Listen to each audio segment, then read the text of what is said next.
पूरे भारत द्वादश ज्योतिर्लिंग में ओंकारेश्वर ही ऐसा ज्योतिर्लिंग है जिसके दर्शन के पश्चात कोई महानदी का दर्शन होता है, जिसके तट को छूकर कोई महानदी बह रही है। आप काशी जाएंगे गंगा जी दूर हैं, आप उज्जैन जाएंगे क्षिप्रा जी दूर हैं, आप सोमनाथ जाएंगे समुद्र है, लेकिन ओंकारेश्वर ही ऐसा ज्योतिर्लिंग है जिसके दर्शन के पश्चात कोई महानदी का दर्शन होता है। वो महानदी है रुद्रदेहाय विद्महे मैं कलकन्याज धीमहि तन्नो नर्मदा प्रचोदयात्। भगवान शंकर की देह से पसीने के बूंद से निकली है माँ नर्मदा।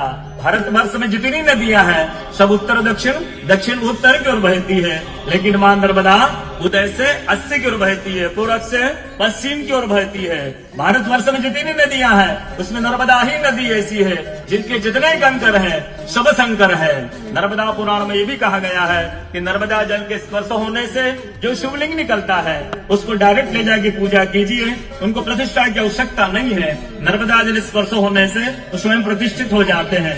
अयोध्या में राम लला जी की जब स्थापना की गई थी तो नर्मदा का 2.5 फीट का नर्मदा का शिवलिंग राम जी के साथ अयोध्या में स्थापित किया गया था और कहा गया है कि रेवा तटे तबम कुर्यात् मोक्षदायिनी गंगा। कलयुग में आपको तब करना है, नर्मदा किनारे जाइए, और मोक्ष करना है तो गंगा किनारे जाइए।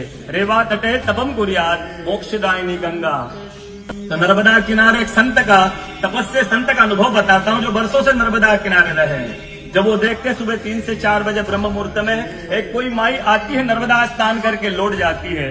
संतों को जिज्ञासा हुई कि मैं वर्षों से इस माँ को देख रहा हूँ, नर्मदा स्नान करके लौट जाती है। संत ने कहा कि कल मैं माँ से पूछूंगा, स्नान करके लौटेगी। वो माई सुबह 3 से 4 बजे ब्रह्म मुहूर्त में स्नान करके लौट रही थी। संत ने देखा माँ स्नान करके लौट रही है। संत दौड़ते गए, माँ को साष्टांग दंडवत प्रणाम करके पूछा है माँ मैं वर्षों से आपको देख रहा हूँ, अब नर्मदा स्नान करके लौट जाती है, माँ अपना परिचय दीजिए। तो माँ अपना परिचय देती है, मैं गंगा हूँ, कलयुग में शुद्धिकरण के लिए नर्मदा स्नान करने के लिए आती हूँ।